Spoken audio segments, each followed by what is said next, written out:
किस लायक बुध का मुझ में स्वामी, तव गुण गण की संस्तुति करता, पूर्णवनु तुम सानामी। गिरि से गिरती सरिता पहले, पतली सी ही बहती है, किंतु अंत में रूप बदल कर सागर में जा मिलती है।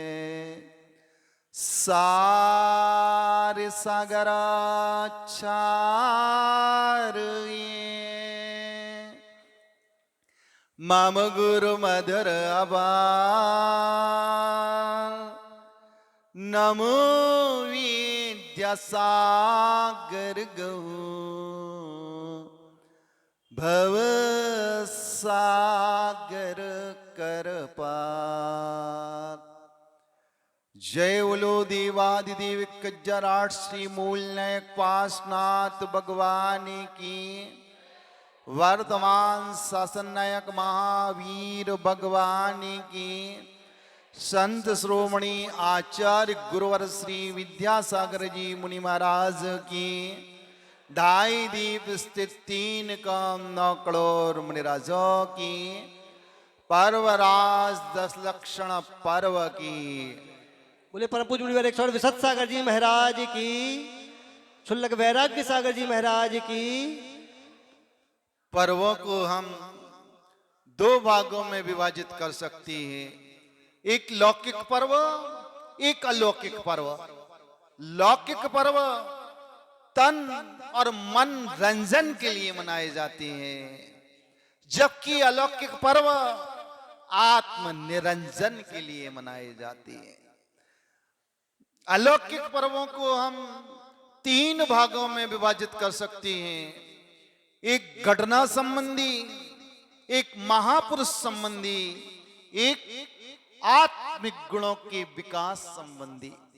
घटना संबंधित अलौकिक पर्व में जैसे अक्षय तृतीया, वीर शासन जयंती, शुद्ध पंचमी आदि को हम अलौकिक पर्व स्वीकार कर सकते हैं। और महापुरुषों संबंधित अलौकिक पर्वों में महावीर जयंती, आदिनाथ जयंती, महावीर निर्माण महोत्सव, आदिनाथ निर्माण महोत्सव, तीर्थंकरों के पंच कल्याणक संबंधी जो पर्व हुआ करते हैं, वो अलौकिक पर्वों में महापुरुष संबंधी अलौकिक पर्व हुआ होते हैं। और आत्मिक गुणों के विकास संबंधी पर्वों में रत्नत्रय, 16 कारण, पंचमेरु, अष्टानिका पर्व, अष्टमी पर्व, चतुर्दशी पर्व और 10 लक्षण महापर्व। इन पर्वों में सर्वाधिक महानतम, पवित्र, महत्वपूर्ण और सर्वाधिक प्रचलित पर्व यदि कोई पर्व है तो पर्वराज 10 लक्षण पर्व है। 10 लक्षण पर्व का अर्थ है राग द्वेष आदि काशायिक परिणति का, भावों का, विचारों का शोषण करना, नाश करना। ये पर्वराज पर्यूषण 10 लक्षण पर्व का अभिप्राय और उद्देश्य है। 10 लक्षण पर्व आज विकृत हो गया, प्रदर्शन का साधन हो गया। पर्व का मतलब है 10 लक्षण पर्व का हमारे अंतरंग में अनंत काल से जो कसाएं पनप रही हैं, राग द्वेष मोह का उफान उत्पन्न हो रहा है, उसको क्रश करना, कमजोर करना, क्षय करना, ये पर्वराज पर्यूषण पर्व का मतलब है। यह ऐसा पर्व है जिसका संबंध व्यक्ति या घटना विशेष से ना होकर आत्मिक गुणों के विकास से है। विकारों की अनादि काल से परंपरा चली आ रही है। ज्यों ज्यों विकार बढ़ते हैं त्यों त्यों ये संसारी आत्मा जीव दुखी होता चला जाता है। ज्यों ज्यों विकार घटते हैं आत्मिक गुणों का विकास होता है और इस संसारी आत्मा सुखी होता चला जाता है। पर्वराज पर्यूषण पर्व जैनियों का ऐसा सौभाग्यशाली पर्व है जिसके दोनों छोरों पर क्षमाएं, एक स्वागत की वेला में और एक विदा की वेला में, एक मंगलाचरण की वेला में और एक समापन की वेदा में। तो पर्वराज पर्यूषण के दोनों छोरों पर क्षमा है, एक क्षमावाणी के माध्यम से तो एक क्षमा धर्म के माध्यम। धर्म की शुरुआत बंधुओं क्षमा से होती है। धर्म की शुरुआत क्षमा से होती है। जिसके अंतरंग में काशायिक परिणतियां कसाएं पनप रही हैं वो क्षमा धर्म की बात ही नहीं कर सकता। जिसके भावों में निर्मलता, प्राणी मात्र के प्रति करुणा का भाव, पंचेंद्रिय विषयों के प्रति आसक्ति छूट गई, समाप्त हो गई, वही क्षमा धर्म का पात्र होता है। आज 10 लक्षण पर्व की आराधना सारे जैनी कर रहे हैं। जैन कुल में जन्म लेने वाले भव्य जी जिनेंद्र भगवान की अर्चना, जिनेंद्र भगवान की भक्ति, जिनेंद्र भगवान की उपासना और जिनेंद्र भगवान की पूजा में संलग्न है। लेकिन धर्म आत्मा में कब प्रवेश करता है? तो पर्वराज पर्यूषण हमें संदेश देने के लिए आया है। धर्म का मतलब अपनी परिणति, अपनी कसायों को क्रस करना, कमजोर करना, क्षय करना, ये धर्मात्मा व्यक्ति का लक्षण है। धर्म जीवन में जब पदार्पण करता है, जब हमारी कसायों का अवफान, कसायों का उद्रेक, कसायों का वेग उपशम को प्राप्त हो जाता है तो उस आत्मा में धर्म का पदार्पण होता है। क्रोध स्नेह का नाश करता है तो क्षमा सहिष्णुता यानी सहनशीलता को जन्म देती है।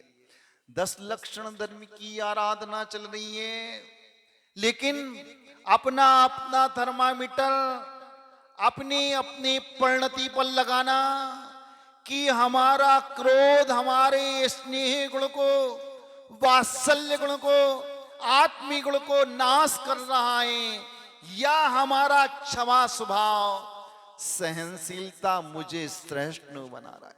इसलिए आचार्य कहते हैं क्रोध स्नेह का नाश करता है और क्षमा सहनशीलता को जन्म देती। एकदा सुकरात के जीवन की घटना है। सुकरात संत पुरुष थे, घर में रह के भी महात्मा के तरह संत के समान जीवन व्यतीत करते थे। लेकिन परीक्षा जीवन में हमेशा हुआ करती है। सो सुकरात के जीवन में भी परीक्षा क्षण दो क्षण की नहीं, जीवन पर्यंत चलती रही। लेकिन जो धर्मात्मा व्यक्ति हुआ करता है, जिसके अंतरंग में धर्म प्रभावित रहता है, जो धर्म के मर्म को समझ जाता है, तो वो व्यक्ति विपरीत परिस्थिति में भी, प्रतिकूल वातावरण में भी अपने परिणामों को संभाल कर रखता है। वही धर्मात्मा व्यक्ति कहलाता है। सुकरात की जीवन साथी बहुत क्रोधी थी। बात बात पर उसका पारा हाई हो जाता था। लेकिन सुकरात धर्मात्मा व्यक्ति था, धर्म के स्वरूप को जानता था। एक दास सुकरात की जीवन पत्नी ने कहा, दीपावली का समय है, बाजार में गन्ना बिकने लगे, आज मुझे गन्ना खाना है, कम से कम 5 या 6 गन्ने लेकर आना। सुकरात ने कहा, जरूर, आज मैं तेरे लिए गन्ना खाने के लिए गन्ना लाऊंगा। तू गन्ना खाकर तेरा जीवन गन्ना जैसा मीठा बन जाए, इसलिए सब काम छोड़कर आज गन्ना जरूर लाऊंगा। और हुआ क्या, सुकरात बाजार गया, 6 की जगह उसने उस दिन 12 गन्ने खरीदे और कंधे पर रखा और गन्ने को लेकर अपने घर की ओर चला रहा था। सुकरात घर में रहकर भी संत पुरुष था, महात्मा की तरह अपने जीवन व्यतीत करता था। यहां उसने अपने पेट पर 10-12 गन्नों को लादा और घर की ओर चला आ रहा था। रास्ते में जो मकान मोहल्ले मिले, नन्हे मुन्ने बच्चों ने देखा कि आज बाबा जी गन्ना लेकर आ रहे हैं, और जैसे ही बाबा जी से बच्चों ने गन्नों की याचना की, सुकरात ने एक एक झुंड को एक एक गन्ना समर्पित कर दिया।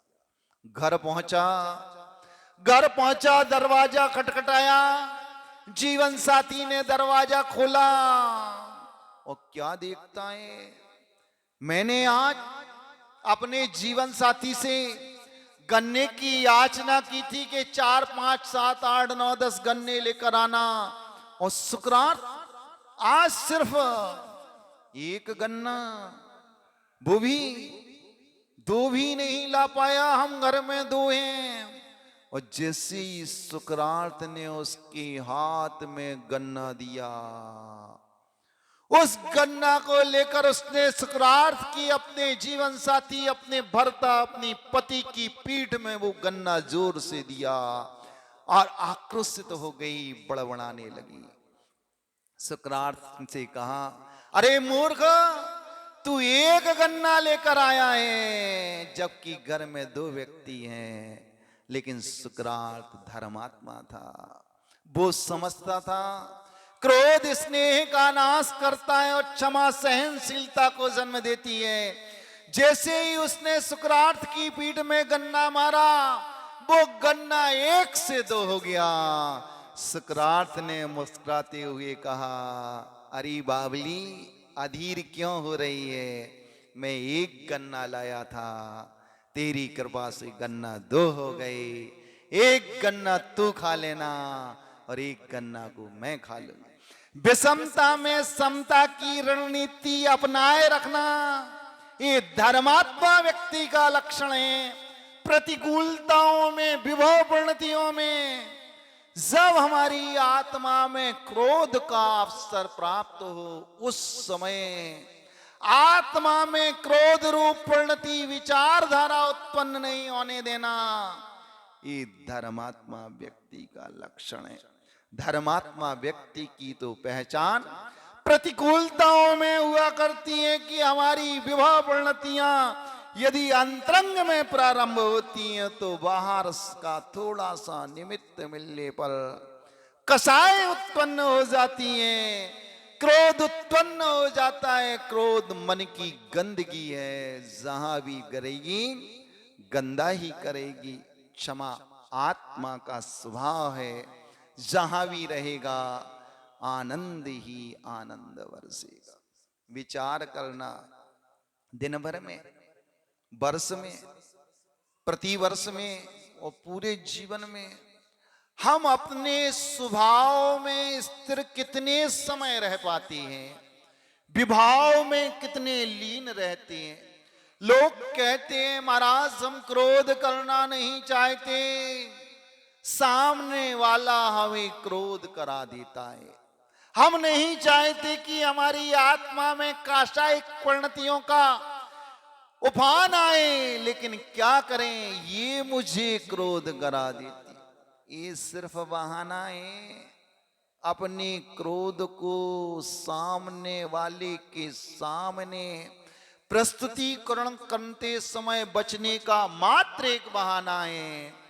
मान के चलो किसी व्यक्ति ने कुएं में बाल्टी को डाला, तो बाल्टी डालते समय कुएं से क्या निकलेगा? पानी निकलेगा। यदि कुआं सूखा हो और वो व्यक्ति कुएं में पानी डाले तो बाल्टी कैसे निकलेगी? खाली निकलेगी।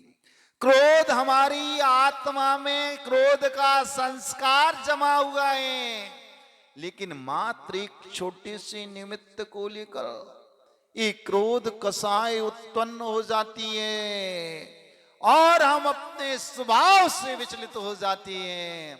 और स्वभाव से विचलित होते ही हम ऊपर से धर्म करते रहते हैं, मात्र धर्म का नाटक, धर्म की नौटंकी, धर्म का अभिनय और धर्म का प्रदर्शन चलता है।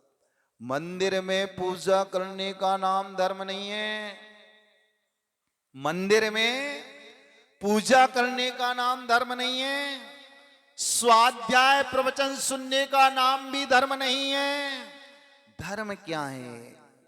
हमारे विभव परिणतियां, विकारी भाव, काशायिक परिणति को क्रस करना, कमजोर करने का नाम धर्म है। चोला धर्मात्मा का जीव धारण करता है। धर्म की मुद्रा धर्म की मूर्ति कहलाता है। छोटे से निमित्त मिलने पर भी आक्रोशित हो जाता है, स्वभाव से विभाव में चला जाता है। ये धर्मात्मा व्यक्ति का लक्षण। धर्मात्मा तो वो होता है विपरीत निमित्त मिलने पर भी, वातावरण प्रतिकूल होने पर भी परिणामों में मलिनता उत्पन्न नहीं होने देना। ये धर्मात्मा व्यक्ति का लक्षण। एक तपस्वी, एक महात्मा, एक साधक गंगा किनारे गया और गंगा के किनारे जाकर उसने देखा एक गंगा नदी बहुत बड़ी बह रही है। इस गंगा के मध्य में किनारे के निकट बहुत बड़ी एक पाषाण की शिला थी। उस महात्मा, उस संत, उस सन्यासी, उस साधक का मन हुआ गंगा के तट पर आज मुझे ध्यान नहीं करना। साधु था, महात्मा था। वो वाले साधु महात्मा थे जो अपने साथ में एक डंडा भी रखते थे और चमीटा भी रखते थे और अपनी जटाओं को भी बड़ा बड़ा रखते थे। सो वो साधु गंगा की शिला तट पर ध्यान करने के लिए आसीन हो गया। साधु महात्मा ध्यान कर रहा था। किसका? संसार का नहीं, संसार से पार होने का, कषायों को क्रस करने का उपक्रम जारी चल रहा था। अचानक उस गांव का एक चांडाल अपने वस्त्रों का प्रक्षालन करने के लिए आया और उसने भी उसी शिला को अपने वस्त्रों का प्रक्षालन करने के लिए नियुक्त किया। वो अपने कार्य में इतना दत्त चित्त था, एकाग्र चित्त था।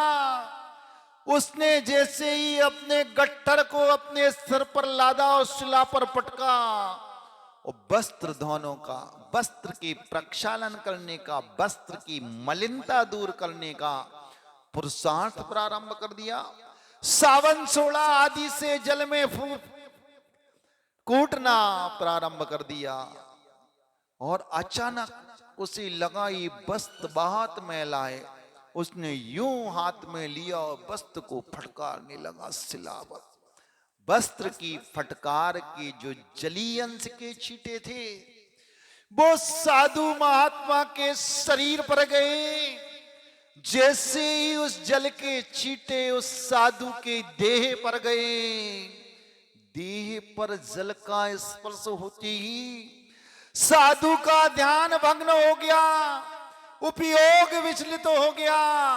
उस नासाग्र दृष्टि को उठाकर देखा ये जल कहां से आ रहा। उसको लगा अरे जिस शिला पर मैं ध्यान मुद्रा में लीन था उस शिला के निकट चांडाल आकर वक्षों का प्रक्षालन करने लगा। उस संत ने ध्यान से अपने उपयोग का विचलित करके स्खलन करके आवाज लगाई, अरे मूर्ख, मैं यहां ध्यान कर रहा हूं, तू यहां वस्त्रों का खींच रहा है, प्रक्षालन कर रहा है। खबरदार, अब मेरी देह पर छिटाए तो ठीक नहीं होगा। वो चांडाल अपने कार्य में इतना दत्त चित्त एकाग्र था कि महात्मा ने कर्कश रौद्र स्वर में उससे जो कहा सो उसे सुना ही नहीं दिया। वो तो अपने कार्य में लिप्त रहा। पुनः उसने वस्त्र को सर्फ सोडा के पानी में गीला किया और अब की बार जैसे ही उस शिला पर पछाड़ा, बाबा जी की देह पर, संत की देह पर, महात्मा की देह पर, साधु की देह पर पुनः उस मलिन जल का स्पर्श होते ही वो महात्मा खौल पड़ा, उबल पड़ा, आक्रोशित हो गया और अपने हाथ में चमीटा को लेकर आया और उस चांडाल पर बरस पड़ा। चमीटा मारना प्रारंभ कर दिया, उसकी पिटाई प्रारंभ कर दी। उस चांडाल को लगा अपराध मुझसे हो गया, जल्दी में मैं घर से आया, मैंने यही नहीं देख पाया कोई साधु, कोई महात्मा, कोई सन्यासी, कोई संत इस शिला पर ध्यान भी कर रहा था। सो चांडाल ने कहा, अज्ञान के वशीभूत होकर, प्रमाद के वशीभूत होकर महात्मा जी मुझसे बहुत बड़ा अपराध हो गया।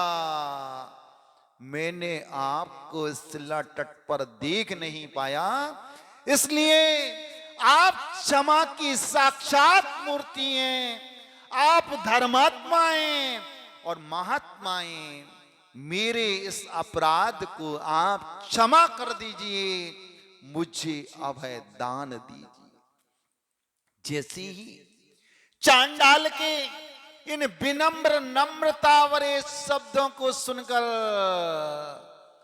बाबा का भी क्रोध शांत हो गया और बाबा ने सोचा, आज मैं चांडाल के स्पर्श से अपवित्र हो गया हूं, इसलिए क्यों ना मैं गंगा में पहले अपने जल से अपनी देह की शुद्धि कर लें, इसके बाद ध्यान की क्रिया में संलग्न हो जाऊंगा।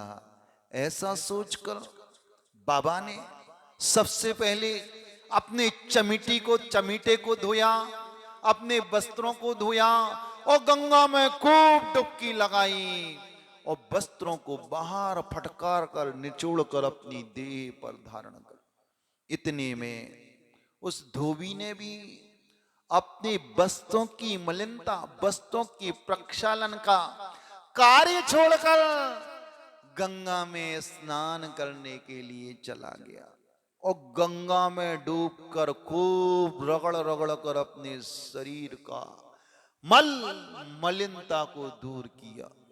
जैसे ही महात्मा ने इस दृश्य को देखा, अरे मैं इस चांडाल के स्पर्श से अपवित्र हो गया था, इसलिए मैंने पवित्रता की भावना से गंगा में स्नान किया, लेकिन ये चांडाल मेरे से पिटने के बाद वस्त्रों की धोने का कार्य छोड़कर अभी इसके वस्त्र भी नहीं धुले और इसने गंगा में स्नान क्यों किया।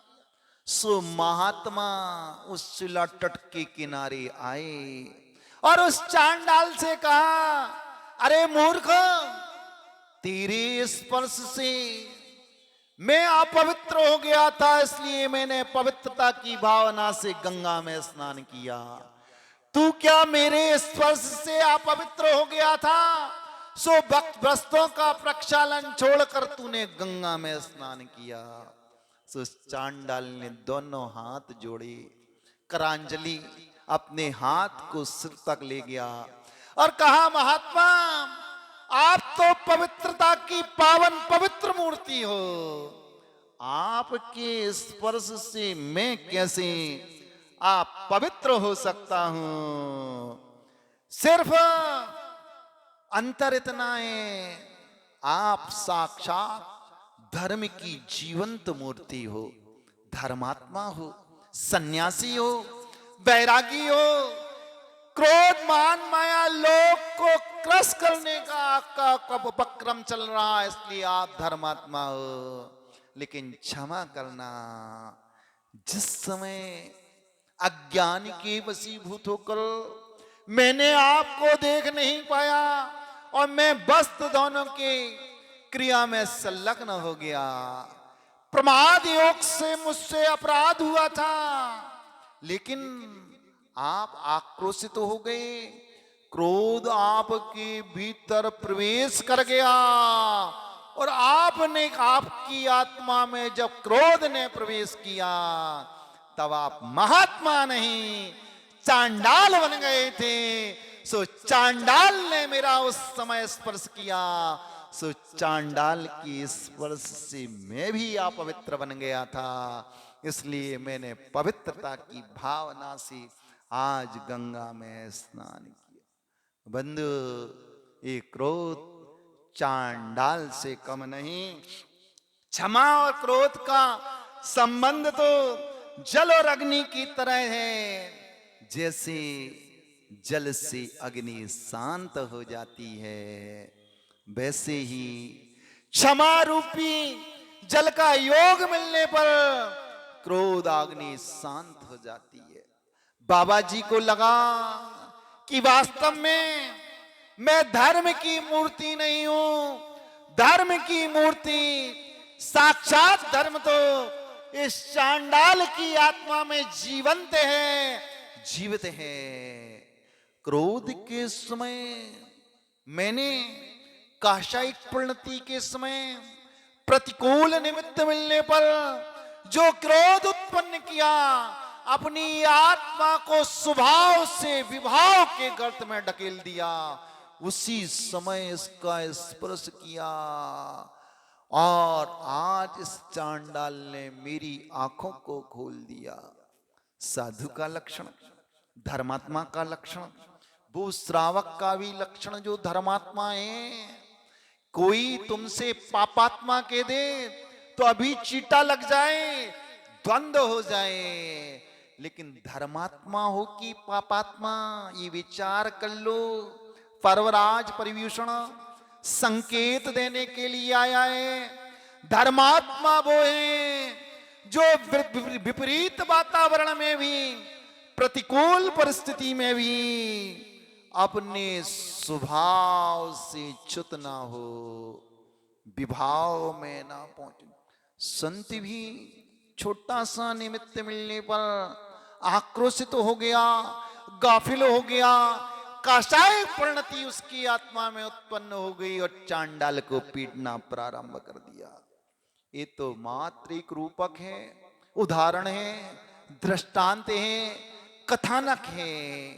हमें क्रोध का निमित्त मिलने पर हम धर्मात्मा का टाइटल लेवल लगने के बाद भी एक छोटा सा निमित्त मिलने पर हम अपने स्वभाव को खो देते हैं, विभाव में पहुंच जाती हैं।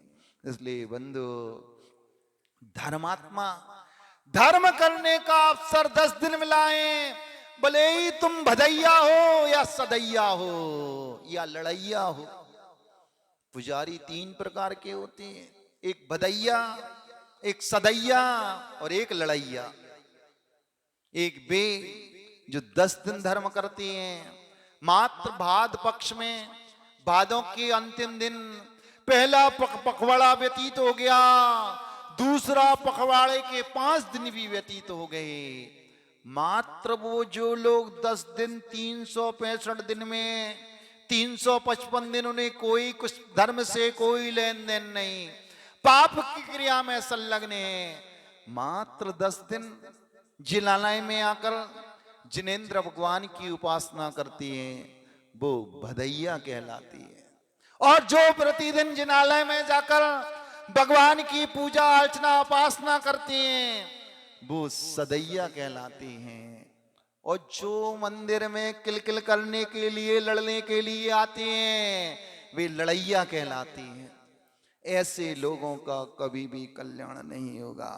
आज क्षमा धर्म है, क्षमा आत्मा का स्वभाव है, क्रोध उसे ढक देता है। जिस प्रकार कुएं में पानी कहीं अन्यत्र से नहीं लाना पड़ता, मात्र मिट्टी की परत को अलग करते चले जाइए और कूप में पानी आ जाता है, पानी का स्रोत फूट जाता है। इसी प्रकार क्षमा को बाहर से नहीं लाना पड़ता, मात्र क्रोध की परतों को हटा दो, क्षमा प्रकट हो जाती है। कसाय आत्मा को कसती है, दुख देती है। बंधन हमेशा दुखदाई हुआ करता है। क्रोध जीव का स्वभाव नहीं अपितु विभाव है, विकार है। यही कारण कि संसारी आत्मा अधिक समय तक क्रोध अवस्था में नहीं रह पाता। इससे सिद्ध होता है कि क्षमा आत्मा का स्वभाव है, ना कि क्रोध। बताओ गुस्सा आता तो कितने दिन गुस्सा आता? ज्यादा देर आएगा तो टीवी फूटेगी या बीवी पिटेगी, और ज्यादा आया तो एक दिन की लंघन, 2 दिन की लंघन, 3 दिन की लंघन, चौथे दिन की लंघन। मतलब उपास नहीं, परिवार वाले घर वालों को मानसिक प्रताड़ना देने के लिए 4 दिन तक बाबूजी या देवी जी ने लंघन कर ली, पड़े हुए। ये कितने दिन तक क्रोध रह सकता है? अधिक से अधिक 4 दिन तक। इससे सिद्ध होता है जीवन 100 वर्ष का है या 50 वर्ष का, एक बार गुस्सा आने पर, खोटा निमित्त मिलने पर जीवन पर्यंत के लिए वो व्यक्ति स्वभाव से विभाव में नहीं रह सकता। क्षमा आत्मा का स्वभाव, क्रोध विकार है, विकार ज्यादा देर नहीं ठहरता। इसलिए हम अपने स्वभाव को समझें, विकार को समझें, विभाव को समझें। स्वभाव में स्वभावस्थ होने के लिए अपनी आत्मा को दृढ़ और मजबूत करें, तब जाकर ये क्षमा धर्म हमारी आत्मा में प्रवेश कर सकता है। गाने से कुछ नहीं होगा। गाली सुन मन खेद नानो गुण और क्या है, हाँ, और जोर से बोलो, आज तो शुरू है। क्या है? गाली सुन मन खेद न आनो गुण और गण को। गाली सुनकर हमारे परिणाम विकृत नहीं होते, मलिनता उत्पन्न नहीं होती, कसाएं उग्र नहीं होती, क्षमा नहीं छूटता, तो क्षमा धर्म की पूजा करना सार्थक है। नहीं तो वे पौआ भर चावल खराब करना है। लेकिन नहीं, भूमिका के अनुसार साधु को भी क्रोध आता है। क्रोध में साधु हत्या भी कर सकता है, श्रावक की और मुनि की। साधु मोक्ष जा सकता उसी पर्याय से, लेकिन आचार्यों की व्यवस्थाएं, वो क्रोध अंतर मुहूर्त में उसका शांत होना अनिवार्य है। अंतर मुहूर्त के भीतर उस संजुलन कसाय के स्वामी भावलिंगी संत को पूर्वकृत कर्म का तीव्र विपाक में गाफिल होने में, अंतर मुहूर्त में यदि स्वभाव में लौटता है तो वो हत्यारा साधु भी उसी पर्याय में, कसाय में जो गाफिल हो गया, बह गया, पर निमित्त में आक्रोशित हो चुका, पश्चाताप प्रायश्चित की ज्वाला में झुलसते झुलसते अपने उस हत्या रूपी कर्म का भी प्रक्षालन। लेकिन कंडीशन है, अंतर मुहूर्त यानी 48 मिनट के भीतर उसे विभाव से स्वभाव में पहुंचना पड़ेगा। पंचम गुण स्थानवर्ती अनुवृत्तियों को, इनकी आत्मा में उस क्रोध मान माया लोभ का संस्कार एक पक्ष तक 15 दिन के भीतर इन्हें अपनी उस कसाय का उपशम करना पड़ेगा। तुम धर्मात्मा चतुर्थ गुण स्थानवर्ती अविरत सम्यक दृष्टि 6 महीने के भीतर किसी से विवाद हुआ सो उत्तम क्षमा सामने वाला करे अथवा ना करे, अपनी तरफ से एक बार क्षमा कर लेना तो उत्तम क्षमा धर्म है। महाराज 6 से 6 महीना की बात कर रहे हैं, इतने तो 60 वर्ष हो गए। झगड़ा कौन से बब्बा का हुआ था? हमारे दादा का तो नहीं हुआ था, उस परिवार से उस दादा का हुआ था, परदादा का। लेकिन आज तक अनमन चल रही है पीढ़ी दर पीढ़ी, और मंदिर में आकर मजीरा ठुक रहे हैं, गला फाड़ फाड़ कर गाली सुन मन खेद नाना। ये माला चल रही उत्तम क्षमा, ये क्षमा बान व्यक्ति का लक्षण नहीं है। चतुर्थ गुण स्थानवर्ती जीव की क्षमा कासायिक परिणति के कारण यदि अनवन हो गई है तो 6 महीने के भीतर, 6 महीने के बाद नहीं, 6 माह के भीतर समझौता कर लेना। वरना कितनी ही पूजा करो, कितने ही 10 लक्षण पर्व की आराधना कर लो, सार क्या निकलना, रिजल्ट क्या निकलना?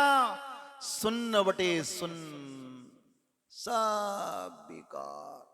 लेकिन क्षमा आत्मा का स्वभाव है, क्रोध विभाव है, इसलिए जीव स्वभाव में ज्यादा रहता है, विभाव में कम रहता है। एक रूपक के माध्यम से अपनी बात को विराम देता हूं कि मुनिराज क्षमा की साक्षात मूर्ति हुआ करते हैं, उनके रग रग से क्षमा धर फूटता रहता है।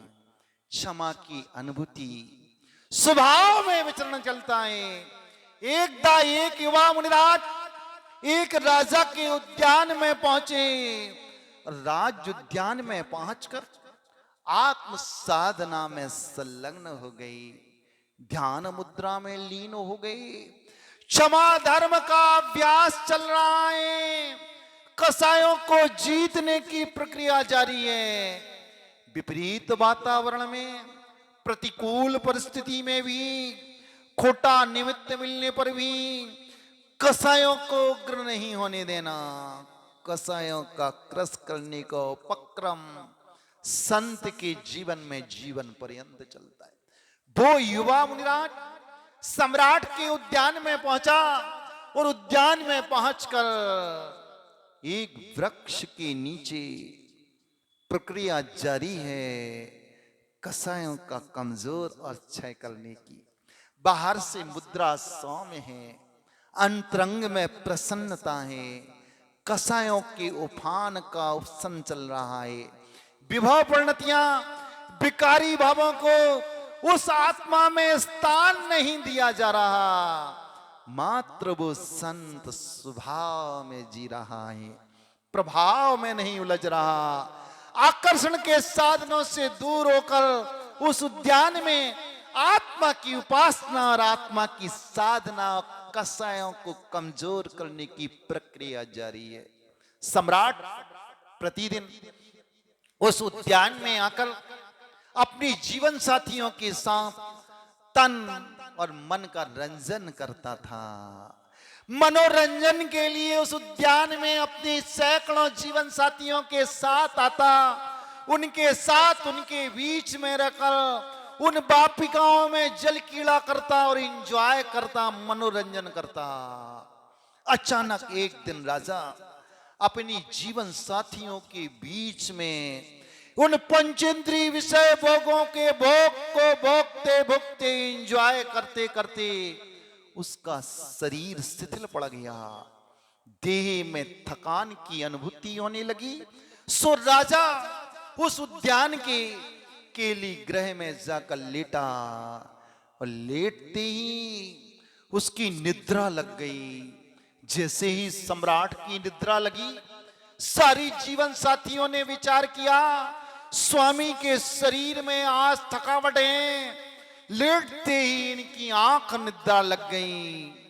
हम लोगों के कारण अचानक इनकी निद्रा भंग ना हो जाए। एक पटरानी आगे हुई, सारी उस सम्राट की जीवन साथियां उस पटरानी का अनुकरण और अनुसरण करते करते उस केली ग्रह को छोड़कर उस उद्यान में विचरण करना प्रारंभ कर दिया। अचानक रानियों की दृष्टि एक शिला तट पर बैठे हुए समता रस के रसिक आत्मा रूपी नंदन बिंबन में विचरण करने वाले साधु परमेष्टि पर दृष्टि गई। सारी रानियों के चेहरे पर चमक आ गई, प्रफुल्लित हो उठी। लगा आज हमारे जीवन में पुण्य का कोई योग आया है, निमित्त मिला, सो हमारे उद्यान में चलते फिरते सिद्धालय आकर स्वयं आसीन हो गया। रानियां धर्मात्मा थी, धर्म के प्रति अनुराग था, पंच परमेष्टि की उपासक थी। सो साधु महाराज की मुद्रा को देखकर उनका रोम रोम प्रफुल्लित और हर्षित हो उठा। पटरानी त्वरित गति से आगे बढ़ी और मुनिराज के चरणों में 3 बार अपने दोनों हाथ को जोड़कर अपने माथे को लगाकर भूमि पर नमोस्तु नमोस्तु नमोस्तु मुनिराज के श्री चरणों में प्रस्तुत किया, प्रेषित किया। मुनिराज ध्यान में तल्लीन थे। मुनिराज का उपयोग इतने सारी रानियों ने नमस्कार करने के बाद नहीं गया, वो तो आत्मा की साधना में संलग्न और तल्लीन थे। साधु परमेष्टि का जैसे ही ध्यान भग्न हुआ, वो धर्मात्माएं रानी प्रतीक्षारत थी कब मुनिराज ध्यान रूपी गुफा से बाहर आए, शुद्ध उपयोग से शुभ उपयोग में आए। तो आज हम अपनी जिज्ञासा का समाधान एक चलते फिरते सिद्ध परमात्मा से करूं। जैसे ही मुनिराज ध्यान रूपी गुफा से बाहर आए, उन्होंने नासाग्र दृष्टि को ऊपर किया। पुनः उन धर्मात्मा जीवन साथी सम्राट की रानियों ने मुनिराज के चरणों में नमोस्तु प्रस्तुत किया। नमोस्तु प्रस्तुत करने के बाद का भगवान पुण्य का कोई योग आया, साथी से पुण्य का योग, सो आज इस उद्यान में आपका साक्षात दर्शन का लाभ हुआ। भगवान हमारे मन में बहुत समय से जिज्ञासा थी, धर्म का प्रथम अंग उत्तम क्षमा का क्या स्वरूप है। सो आज मैं आपके श्री मुख से उस धर्म का प्रथम अंग, 10 धर्मों में प्रथम अंग उस क्षमा का क्या स्वरूप है, रानियों की जिज्ञासा को सुनकर वो धर्मात्मा क्षमा की जीवंत साक्षात मूर्ति ने क्षमा धर्म का उपदेश देना प्रारंभ कर दिया और रानियों को क्षमा धर्म का स्वरूप का व्याख्यान मुनिराज के मुखारविंद से चल रहा है। वो राजा की रानियां साधु परमेष्टि के मुख से क्षमा धर्म का व्याख्यान सुनकर आनंदित हो रही हैं, प्रफुल्लित हो रही हैं। इतने में उस केली ग्रह के बीच में जो राजा शयन कर रहा था, उसकी निद्रा भंग हुई। निद्रा भंग हुई, रानियों को उसकी आंखों ने खोजना शुरू कर दिया। अरे इस उद्यान में तो मैं तो अपने रणवास से एक एक जीवन साथी को साथ में लेकर आया था, कहां गई मेरी जीवन साथियां। खोजते खोजते राजा उस स्थल पर आ गया जहां समा क्षमा की साक्षात मूर्ति, क्षमा की जीवंत प्रतिमा, क्षमा धर्म का आख्यान उन जीवन साथी रानियों के साथ कर रहा है। राजा नास्तिक था, राजा संकालु था, राजा ईर्षालु था, राजा धर्मात्मा नहीं, राजा पापात्मा था। भोगों में लिप्त रहने वाला आत्मा था।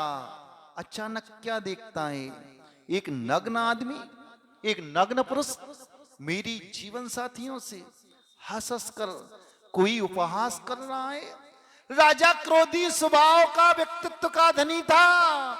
सो जैसे ही वहां आया, उसने साधु से कहा, अरे पापी, तू मेरी जीवन साथियों के साथ क्या व्यर्थ का वार्तालाप कर रहा है?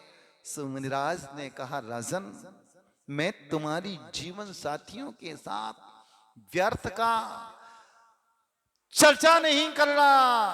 तुम्हारी जीवन साथियों की भावना के अनुसार धर्म का प्रथम अंग क्षमा धर्म का उपदेश इन्हें सुना रहा। राजा संकालु था, क्रोधी स्वभाव का था। उसने कहा, तू क्षमा का उपदेश दे रहा है? और आक्रोशित आगे होकर राजा आगे बढ़ा और राजा ने फुल वेग, फुल शक्ति, फुल ताकत के साथ मुनिराज के कपोल पर एक तमाचा जड़ दिया और कहा, बता, कहां है तेरा क्षमाधर?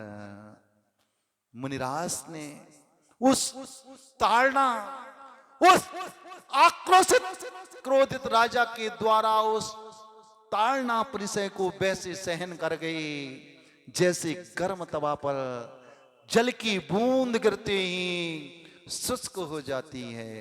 मुनिराज ने प्रसन्न मुद्रा में राजन से कहा, भो राजन, क्षमा धर्म मेरी आत्मा में था, है और रहेगा, लेकिन क्रोधी कहां सह सकता है? धर्मात्मा धर्म के वचन सुनकर क्रोधी आत्मा कहां उस धर्म के वचनों को पचा सकता है? जैसे ही मुनिराज ने कहा, राजन, मेरा क्षमा धर्म मेरी आत्मा में है, जैसे ही मुनिराज के मुख से सुना, वो खोल पड़ा, उबल पड़ा। उस उद्यान में पड़े हुए डंडे को उठाया और मुनिराज की पीठ पर फुल वेग, फुल शक्ति के साथ दे मारा और रौद्र स्वर में चीख पड़ा, बता, तेरा क्षमा धर्म कहां है? वो प्रशांत मुद्रा के धनी, क्षमा की जीवंत प्रतिमा ने मुस्कुराहट के साथ सम्राट से कहा, वो सम्राट, वो क्षमा धर्म मेरी आत्मा में, आपके इस डंडे में नहीं। मुनिराज ने तो उसे आगाह किया था, सावधान किया था, लेकिन पापी धर्मात्मा व्यक्ति का योग मिलने पर भी अपने स्वभाव को नहीं छोड़ता। मुनिराज ने कहा, वो क्षमा धर्म मेरी आत्मा में है सम्राट, आपके उस डंडे में नहीं। मुनि के मुख से क्षमा मेरी आत्मा में, ये शब्द सुनते ही उसका अहम खोल उठा, विवेक को बैठा, उस खड़क से अपनी तलवार को निकाला और मुनिराज की दोनों भुजाओं के शरीर से पृथक कर दिया। वो समता की, सौम्यता की, क्षमा की जीवंत मुद्रा को लगा। ये तो उपसर्ग की स्थिति है। सो उपसर्ग की स्थिति में मुनिराज मौन हो गए, स्वभाव की गहराइयों में डूबते चले गए, अंतस में विलीन हो गए। क्षमा धर्म का जीवंत उदाहरण और क्षमा का प्रयोग कासायिक परिणतियां उग्र नहीं होने दी। पुनः वो पापी, वो नास्तिक रौद्र स्वर में चीखा, बता, तेरा क्षमा धर्म कहां है? मुनिराज की ओर से उपसर्ग की स्थिति में साधक जब शांत और मौन हो जाता है, प्रतिक्रिया व्यक्त नहीं हुई, तो इस बार और ज्यादा काष्ठायिक परिणति, क्रोध उसके रग रग से झलकने लगा और उसने खड़क जो हाथ में लिया था, इस बार मुनिराज की दोनों जंघाओं को काट कर पृथक कर दिया। पुनः चीखा, जब मुनिराज की ओर से कोई प्रतिक्रिया व्यक्त नहीं हुई, प्रतिकार नहीं किया गया, उसका क्रोध शांत हो गया।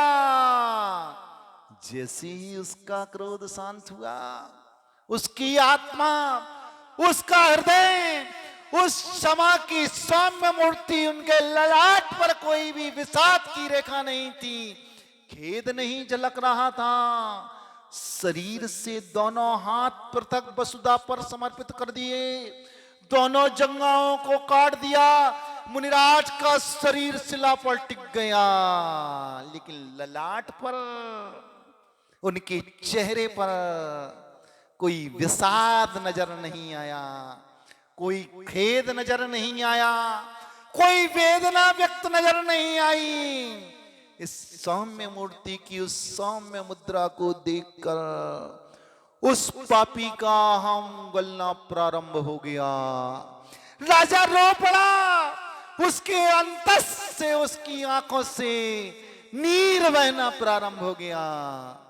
मैंने बिना विवेक के अपने अभिमान में, अपने धन, अपने बल, अपने साहस, अपने प्रभुत्व को प्रदर्शित करने के लिए, हाँ, क्षमा की जीवंत मूर्ति, क्षमा की साक्षात मुद्रा को कितना अपार कष्ट दिया, उनके जीवन का ही हरण कर लिया।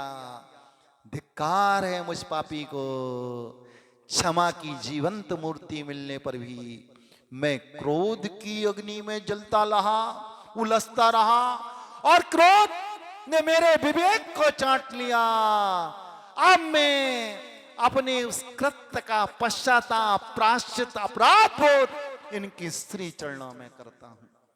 मुनिराज की सौम्य मुद्रा, विभव परिणतियां, प्रतिकूलता में भी क्षमा धर्म को नहीं छोड़ा। उसका प्रभाव एक नास्तिक पर ऐसा पड़ा।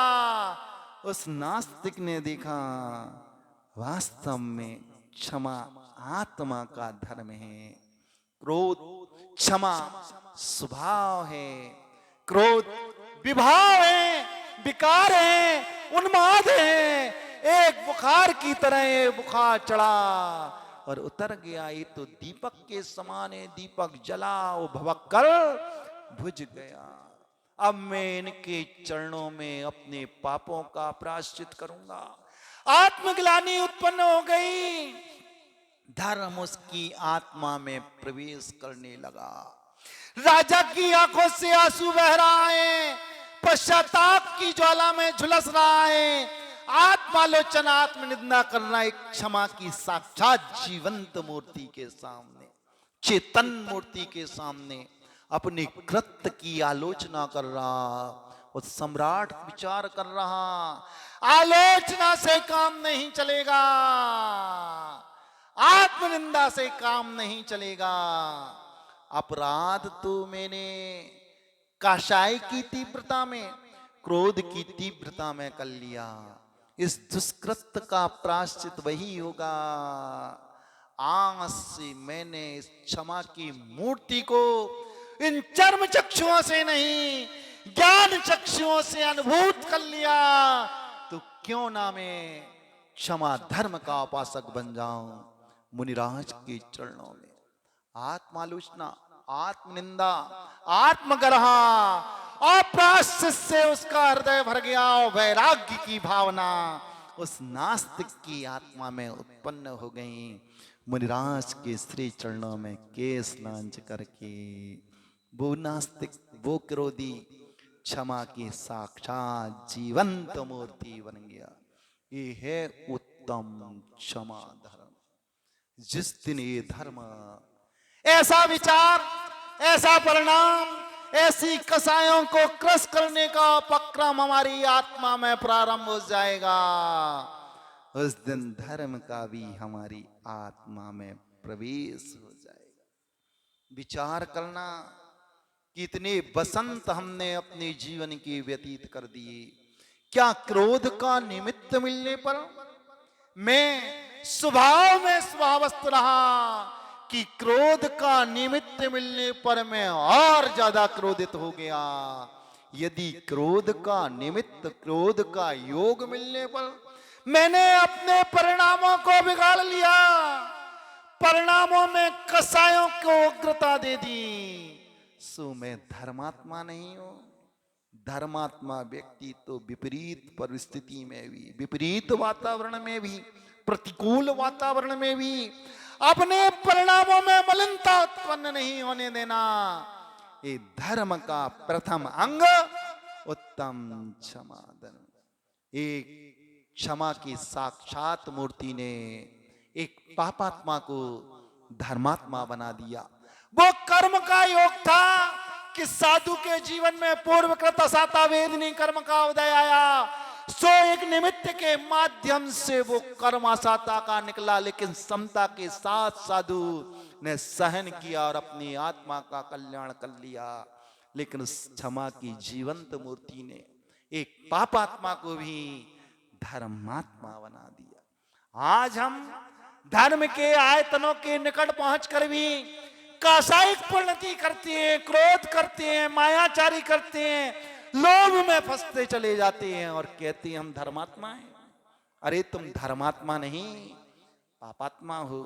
16 का शुद्धि का भोजन करने के बाद तुम्हारे विचार अपवित्र, मन में कुछ, वचन में कुछ। अरे तुम किसको छल रहे? आत्मा को छल रहे। छाले अपनी आत्मा पर छलना, सामने वाला तो छला जाएगा तो अपने कर्म के योग से। ये है बंधु क्षमा धर्म। ऐसी क्षमा कहाँ उत्पन्न हुई? क्षमा तो महाराज पूजा करते करते एक टेवनी लग गई थी, सो वो आंखें कितनी गुनी बढ़ गई थी? 4 गुनी बढ़ गई थी पूजा करते करते। ये धर्म नहीं है।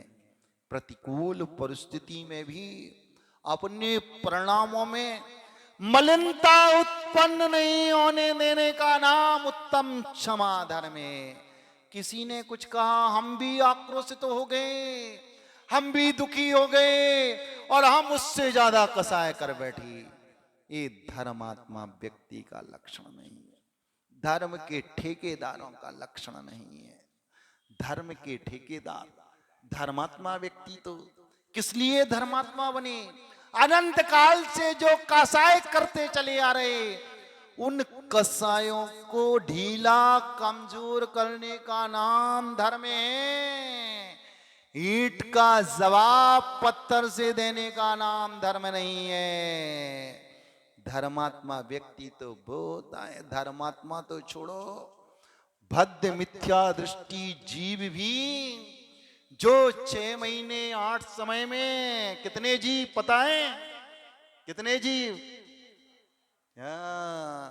यहां से भद्द मिथ्या दृष्टि बनकर विदेश क्षेत्र में जन्म लेंगे और वहां सम्यक्त को धारण करके मोक्ष को प्राप्त होंगे। वो भद्द मिथ्या दृष्टि जीव भी इतनी उसकी कसाय अनंतानुबंधी का मंद रहती है कि सामने वाला आक्रोशित होकर उसके गाल पर एक तमाचा जड़ता है। तो भद्द मिथ्या दृष्टि क्या कहता? एक थप्पड़ मारने से तुम्हें आत्म शांति मिलती है, सो ये भैया ई गाल में एक और तमाचा जड़ दो, लेकिन अपने गुस्सा को शांत कर लो। ये ऐसा बोलने वाला भद्द मिथ्या दृष्टि भी धर्मात्मा नहीं है तो मिथ्या दृष्टि। लेकिन उसके परिणाम इतने शांत। लेकिन ये 10 लक्षण धर्म हमें आगाह करने के लिए आया है, सावधान करने के लिए आया है, चेतावनी देने के लिए आया है कि आज तुम जो क्षमा धर्म की बात कर रहे हो, क्षमा की उपासना कर रहे हो, क्या क्षमा के स्वरूप से तुम्हारा परिचय है? क्रोध के स्वरूप से तुम्हारा परिचय है? जब तक हम क्रोध और क्षमा के बारे में नहीं जानेंगे, तब तक क्रोधों का उपसंचय नहीं होगा। क्षमा का आत्मा में, स्वभाव का स्वभाव में प्रवेश नहीं होगा। इसलिए क्षमा आत्मा का स्वभाव है, क्रोध विभाव है। तो आज के दिन हमें यही शिक्षा लेना है। विभाव का मुझे त्याग करना है, स्वभाव को मुझे स्वभाव में स्थिर करना है। इन्हीं शुभ भावनाओं के साथ आचार्य गुरुवर श्री विद्यासागर जी महाराज। जा वाणी के ज्ञान ते सूझे लोकालोक, सो वाणी मस्तक धरो सदा दे तो ढोक। हे जिनवाणी भारती तोय जपू दिन रेन, जो तेरी शरणा गई सो पावे सुख चैन। देव वजो अरियंत को गुरु सेवा निर्गंध, दया धर्म पालो सदा यही मोक्ष का पंथ।